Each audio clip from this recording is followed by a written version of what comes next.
অনেক প্রাকৃতিক উৎস থেকে নিউক্লিয়ার রেডিয়েশন নির্গত হয়, যেমন মাটিতে অবস্থিত রেডন গ্যাস থেকে, এমনকি আমরা যে কলা খাই তাতেও রেডিওঅ্যাক্টিভ পটাশিয়াম থাকে। তাহলে বুঝতেই পারছেন আমরা রেডিয়েশনের সমুদ্রের মধ্যে ডুবে আছি। তাহলে আমরা কিভাবে এর ডেঞ্জারাস এফেক্টস থেকে বাঁচতে পারি?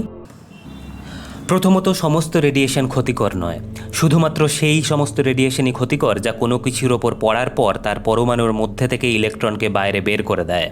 এই ধরনের রেডিয়েশন মানুষের শরীরের মধ্যে ডিএনএকে ড্যামেজ করে দেয়।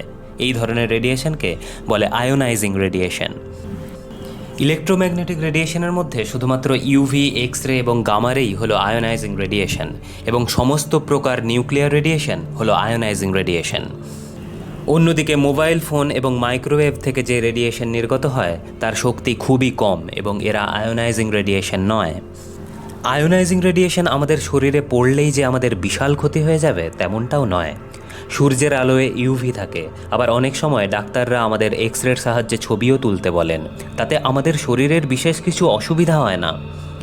প্রবলেম তখনই হয় যখন অনেকটা আয়োনাইজিং রেডিয়েশন খুব অল্প সময়ের মধ্যে আমাদের শরীরে পড়ে। এমন ঘটনা ঘটলে তাকে বলে অ্যাকিউট এক্সপোজার।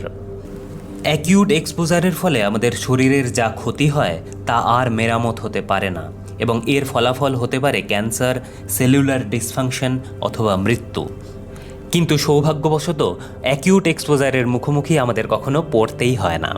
কিন্তু আমরা রোজই কিছু না কিছু আয়োনাইজিং রেডিয়েশন গ্রহণ করি। আমাদের শরীর সবসময়ই এই সব ছোটোখাটো আয়োনাইজিং রেডিয়েশন থেকে হওয়া ড্যামেজগুলোকে রিপেয়ার করে নেয়। সায়েন্টিস্টরা আয়োনাইজিং রেডিয়েশন এক্সপোজারকে সিভার্ট একক দিয়ে মাপেন। যদি কারোর শরীরে 1 সিভার্ট অ্যাকিউট এক্সপোজার হয় তাহলে তার শরীর সঙ্গে সঙ্গে খারাপ হয়ে পড়বে এবং 4 সিভার্ট মৃত্যুর কারণ হতে পারে। কিন্তু আসলে আমাদের শরীরে সারা বছরে মাত্র 6.2 মিলিসিভার্ট আয়োনাইজিং রেডিয়েশন এক্সপোজার ঘটে। এর মধ্যে 1/3 অংশ পরিবেশে অবস্থিত রেডন গ্যাসের জন্য, আর একবার এক্স রে দ্বারা ছবি তুললে মাত্র 5 মাইক্রোসিভার্ট রেডিয়েশন এক্সপোজার হয়। আর ভিডিওর প্রথমে যে বললাম কলার কথা, আপনি যদি রোজ 170টা করে কলা খান সারা বছর ধরে, তাহলে সারা বছরের শেষে আপনার রেডিয়েশন এক্সপোজার হবে মাত্র 6 মিলিসিভার্ট। তাই বুঝতেই পারছেন আমরা রেডিয়েশনের দুনিয়ায় বাস করলেও তাদের মধ্যে বেশিরভাগই আয়োনাইজিং রেডিয়েশন নয়। আর আয়োনাইজিং রেডিয়েশনও যা আমাদের শরীরে পড়ে সেটা খুবই নগণ্য। মেরি কুরি বলেছিলেন, জীবনে কোনো কিছুই ভয় পাওয়ার নয়, বরং বোঝার। আমাদের সব কিছুই বেশি ভালো করে বুঝতে হবে যাতে আমরা কম ভয় পাই।